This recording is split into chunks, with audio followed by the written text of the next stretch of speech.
마음으로 준 돈이 때로는 무거운 마음의 짐이 될 수 있습니다. 오늘은 가족을 지키는 현명한 증여에 대한 이야기를 나누어 볼까 합니다. 우리는 종종 도와준 건데 왜 문제가 되죠? 라는 질문에 부딪히곤 합니다. 만약 이 말이 여러분의 마음에 걸린다면 오늘 이야기는 바로 여러분을 위한 것입니다. 우리는 선한 의도가 세금 문제로부터 우리를 지켜주지 않는 현실을 마주하곤 하죠. 이것은 누군가의 잘못이 아니라 바로 방식의 문제입니다. 모든 것은 손주를 위한 순수한 마음에서 시작되었습니다. 70대 초반 할머니의 이야기입니다. 평생 장사하며 아껴 모은 돈으로 집안의 첫 대학생이 된 손주의 등록금을 보태주기 시작했습니다. 내가 할 수 있을 때 해주자는 마음, 그뿐이었습니다. 그렇게 한 학기, 두 학기 할머니의 도움은 계속되었습니다. 1학기, 2학기, 그리고 3학기 계속해서요. 그러던 어느 날, 할머니 댁으로 한 통의 등기우편이 날아왔습니다. 그 편지의 정체는 바로 세금 고지서였습니다. 할머니는 세무서에 직접 찾아가 물었습니다. 손주 공부시키는 게 왜 증여예요? 이게 죄예요? 돌아온 대답은 이랬습니다. 할머니, 이건 도움으로 처리하기 어렵습니다.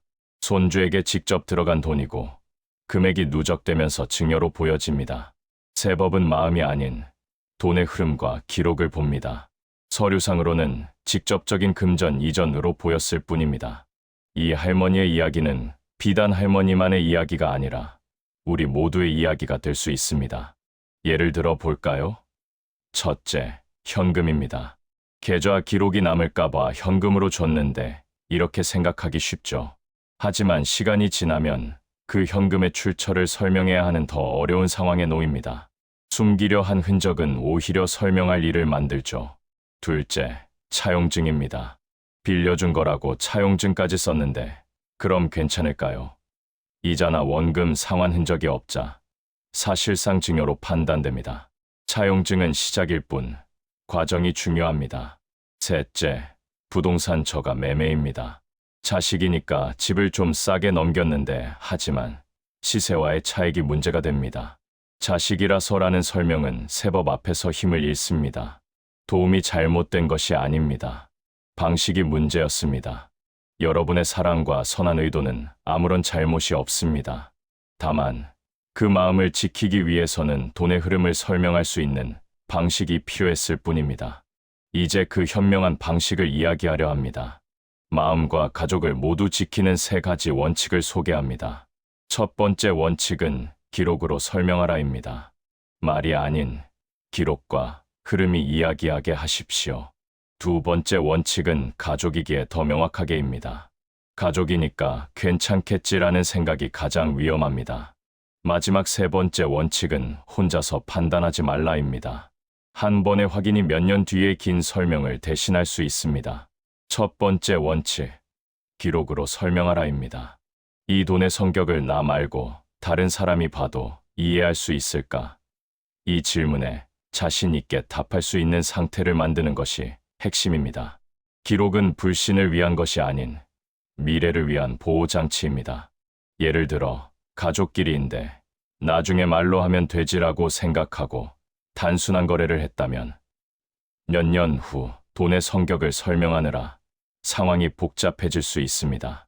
하지만 돈을 보낼 때마다 이건 어떤 성격의 돈으로 할까 상의하고 짧지만 명확한 메모를 남긴다면 자료 정리가 수월하고 문제가 없을 것입니다. 두 번째 원칙, 가족이기에 더 명확하게입니다. 흔히 가족끼리 각박하게 서류까지 써야 하나? 라고 생각하기 쉽습니다. 하지만 차가운 현실은 다릅니다. 제 돈은 가족인지 아닌지를 따지지 않고 오직 기록과 돈의 흐름만 봅니다. 실제 사례를 볼까요? 한 아버지가 아들에게 2억 원을 빌려주며 문방구에서 파는 차용증을 썼습니다. 몇 년 후 세무서에서 상환은 어떻게 하고 계십니까? 라고 물었을 때 이자와 원금 상환 내역이 없자 세법은 이것을 증여로 보았습니다. 차용증만으로는 충분하지 않았던 것이죠. 그렇다면 차용증이 진짜로 인정받기 위한 세 가지 조건은 무엇일까요? 차용증은 단지 출발선일 뿐 그 이후의 흐름이 중요합니다. 세무 당국은 다음 세 가지를 확인합니다. 첫째, 상환 능력입니다. 돈을 받은 사람에게 직업이나 소득 등 현실적으로 갚을 능력이 있는가? 둘째, 실제 상환 기록입니다. 이자가 아니어도 괜찮습니다. 원금 일부라도 정기적으로 오간 흔적이 있는가? 셋째, 흐름의 자연스러움입니다. 몇 년간 아무 움직임 없다가 문제가 생기자 갑자기 돈이 오간 것은 아닌가? 프로팁을 하나 드리자면, 돈을 먼저 보내고 나중에 차용증을 쓰는 것은 설명이 더 까다로워질 수 있습니다. 법무사나 공증을 통해 날짜를 명확히 하는 것도 좋은 방법입니다. 세 번째 원칙, 혼자서 판단하지 말라입니다. 옆집도 괜찮았다더라, 이 정도는 괜찮겠지와 같은 막연한 판단이 큰 위험을 부릅니다. 특히 금액이 크고 기록이 오래 남는 부동산은 몰랐다는 말이 통하지 않습니다. 모든 것을 다 알고 움직일 필요는 없습니다. 다만 모르겠을 때 그냥 넘어가지 않는 것이 중요합니다. 전문가와의 상담은 겁이 나서가 아니라 뒤에 남길 말을 줄이기 위해서입니다.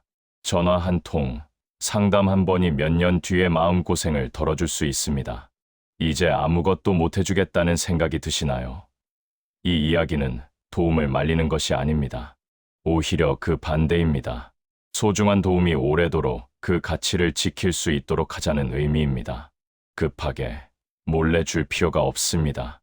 도움이 오래도록 그 가치를 남길수록 조금 더 천천히, 조금 더 분명하게 가는 것이 좋습니다. 돈보다 중요한 건 가족입니다.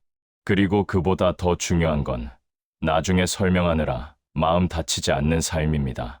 감사합니다.